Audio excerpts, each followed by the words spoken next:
some little things, but the big things, the big picture looks good. Okay. How do we get rid of that orphan stance?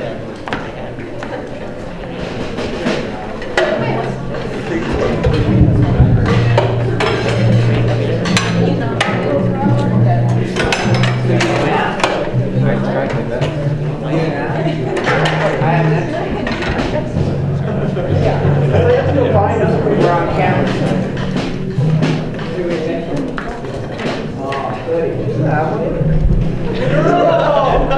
Okay, this is quick tune, B flat. Here you go, ready?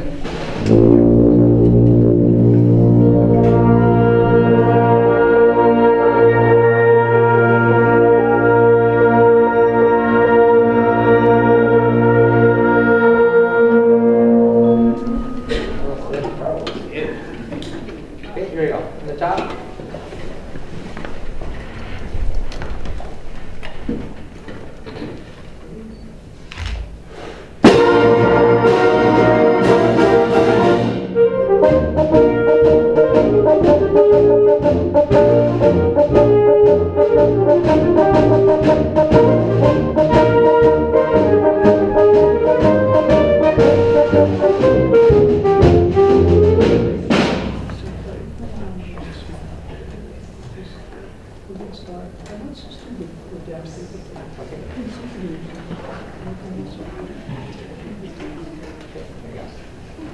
Ready?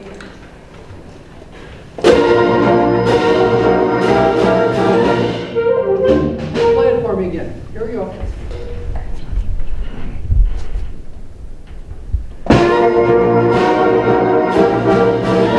Let's hear the people that have an eighth rest. That's a problem. Again.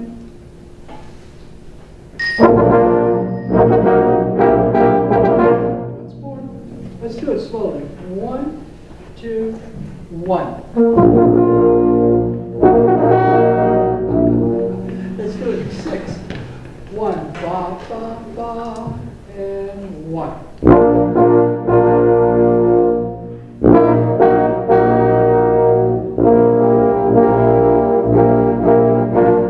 right, now we'll do it in 2 slowly. Ba, ba, ba. 1, 2, 1.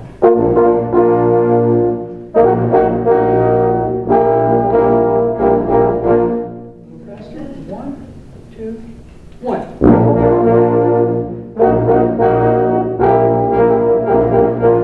Now in tempo. 1, 2, 1. Little accent. B, ba, ba, ba, ba. Once again. And so 1.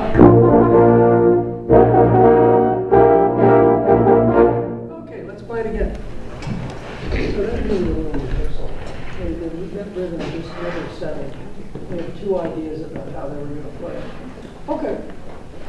Here you go, ready?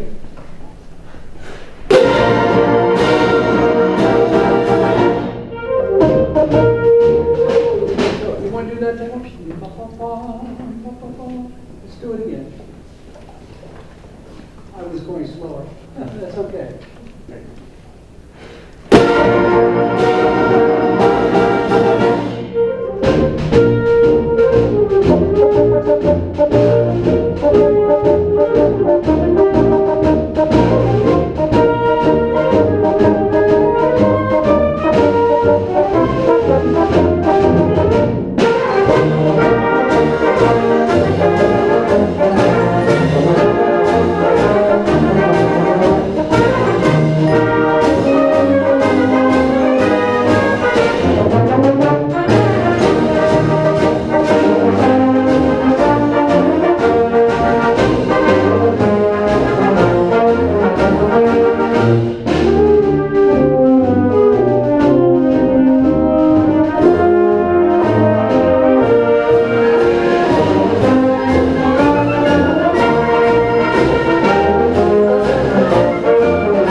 home, the snare drum was too loud. It's not so bad here.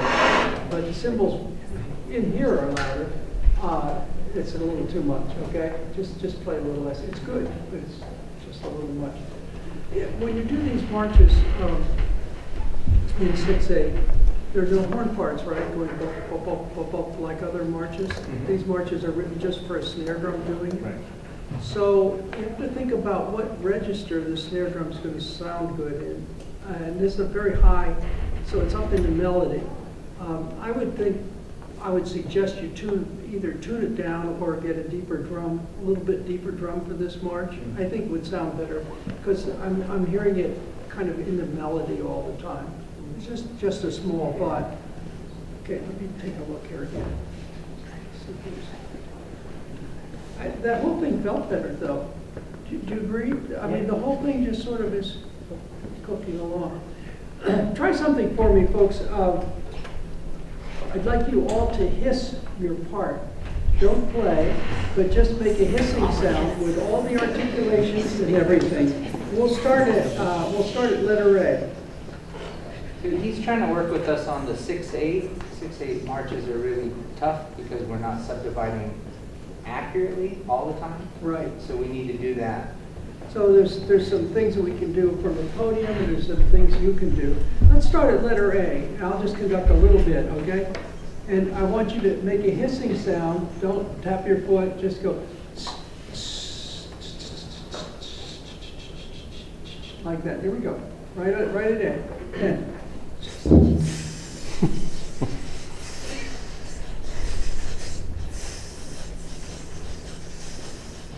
louder.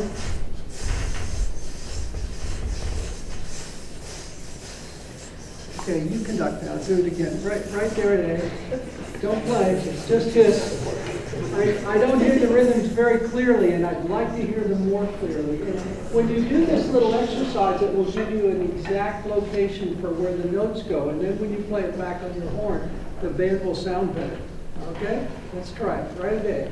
It's taking out all the mechanical stuff out so that you can really think Exactly. about it. So you can think about one thing at a time. It's good rhythm. Okay, here we go. 1, 2.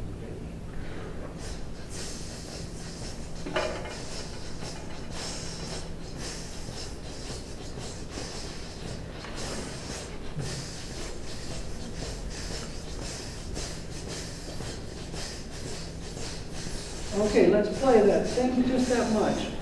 By the way, you didn't play this badly, but let's see if it sounds better because you were absolutely perfect with rhythm this time. Same thing, you letter A directly. Here you go.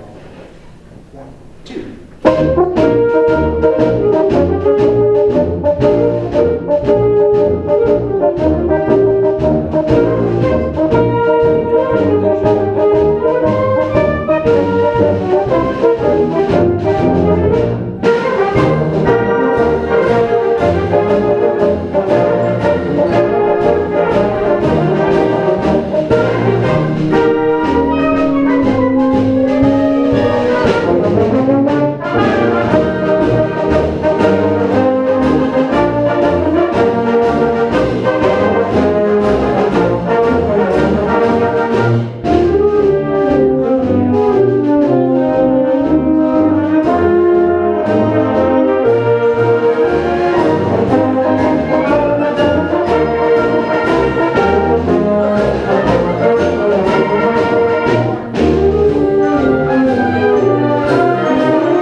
Right before E, where's that? Was that where we were?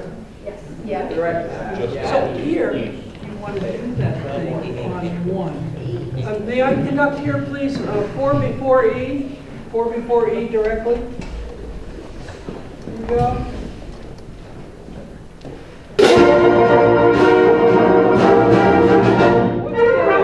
Arrow. Ba ba ba ba ba ba. Here we go.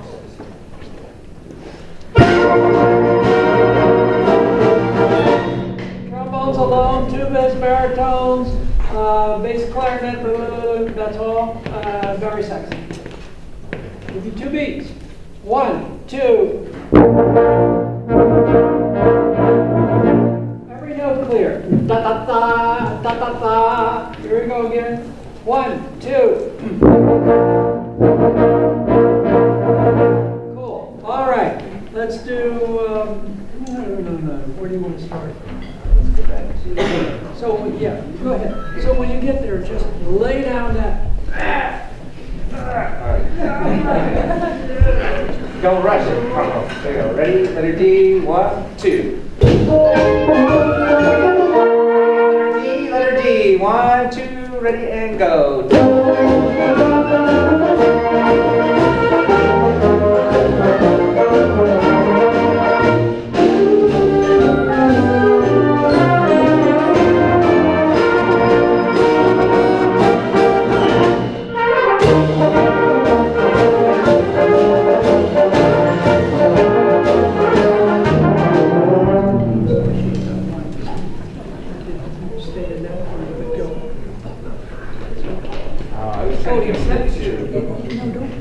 No, just give them one.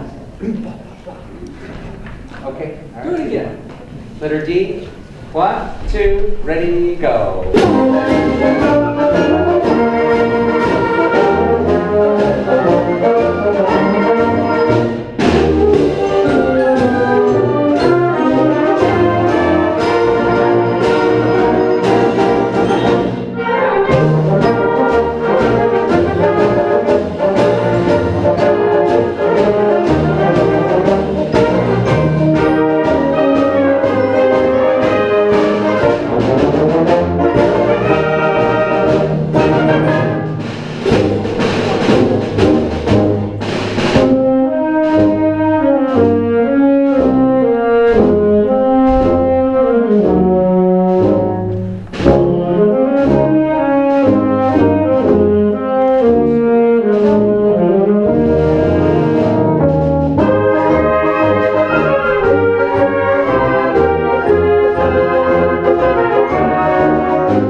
I used to know the principal viola in the New York Philharmonic, and when he started the New York Philharmonic, he was last chair viola, and he made himself a resolution that he would look up every 2 measures at the conductor, so he played. And about 15 years later, he was first viola in the New York Philharmonic. If nothing else, it makes the conductor feel so good. Okay? Thanks, Isaac.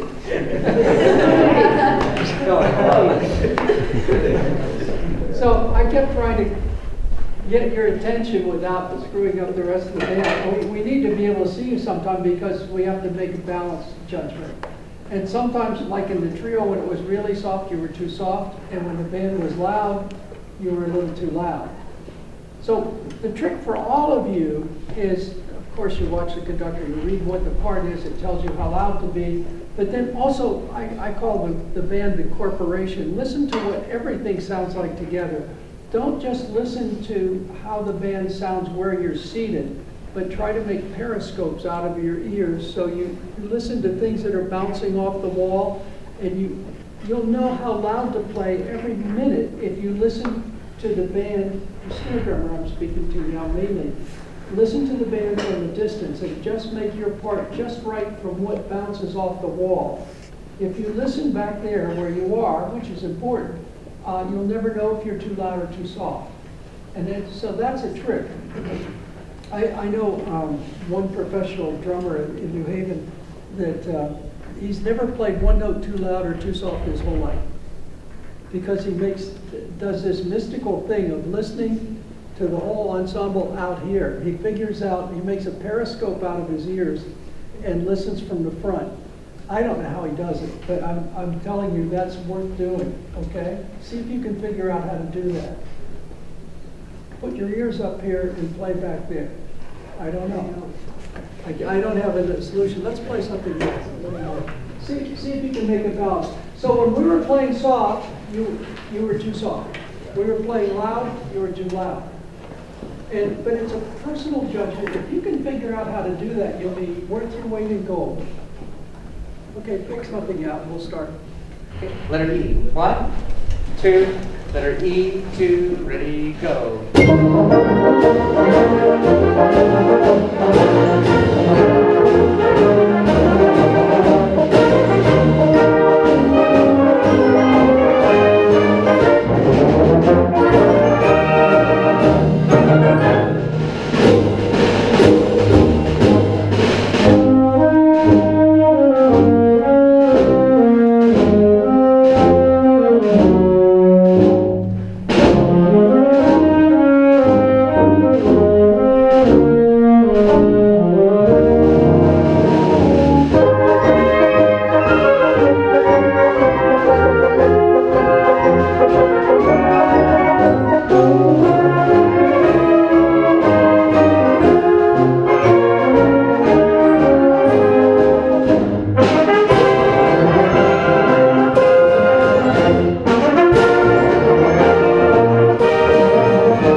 Band sounds good. A nice feeling to this march. It's terrific. So I'm about done with that. Do you have any questions you want to ask me, or any problems you're having you want to talk about?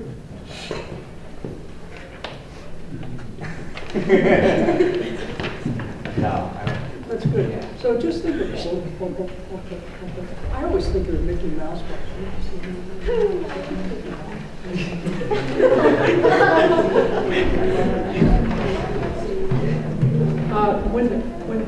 For publishers who publish band music, they know that if they sell a march that's in 2/4 or cut time, duple rhythm in 8 notes and quarters, they'll sell twice as many as if they publish it in 6/8 time.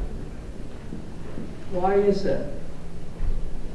Fans are scared of 6/8. 6/8 is too hard to play, and they come to contests like this and play 6/8 marches, and the judges tell them their rhythm is bad, so the band directors don't play them. And you know, they're wonderful, and you had a great feeling the way you played this piece. I loved it. But 6/8 marches are terrific. They're wonderful music. So there's a little conducting trick that I was showing him for 6/8, and that helps a lot. And mostly it's because actually most of the band directors are conducting 6/8 in 2. 1 and 2 and 1 and 2 and then you do da da da da da da da da da da da da, so it fits the triplets. But all the conducting books have it wrong. When you study conducting, they tell you the wrong thing. So that's it. It's a freebie. Thanks. Appreciate it. Okay. Thanks, folks. Keep up the great work. Okay. You have a good day.